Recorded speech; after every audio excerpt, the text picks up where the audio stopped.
आज मी केली होती शेपूची भाजी, पण त्याआधी आज शनिवार असल्यामुळे तनूची स्कूल लवकर होती, तर तिला बस स्टॉपपर्यंत सोडायला गेली होती. हे बघा लागले पळाय दोघ जण. तर बस आल्यानंतर हे बघा तनू बसमध्ये चढायला लागली की आरव रडत होता, त्याला पण बसमध्ये जायचं होतं. तनू बाय करत होती, तो मला म्हणत होता सोड सोड मला जाऊ दे गाडीमध्ये. त्यानंतर घरी आलो. घरी आल्यानंतर शेपूची भाजी मी बनवायला घेतली. तर इथं मी छान अशी निसून घेतली, त्यानंतर स्वच्छ धुतली. इथे कढईमध्ये तेल टाकून घेतलं, त्यानंतर लसण आणि मिरचीचा ठेसा तेलामध्ये टाकून चांगला परतून घेतला. त्यानंतर हळद टाकून घेतली, दुसरं काही जास्त टाकलं नाही बरं का.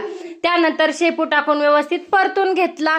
परतून झाल्यानंतर त्याच्यामध्ये टाकून घेतली डाळ टाकल्यानंतर मी अगदी आवडधोबड मोठे मोठे शेंगदाणे कुटून घेतले होते ते टाकून घेतले. परत झाकण ठेवून छान अशी वाफवून घेतली. त्यानंतर मीठ टाकलं आणि परत आणखी परतून झाकण ठेवून शिजवून घेतली. तर बघू शकताय शेपूची भाजी बनवून तयार आहे. व्हिडिओ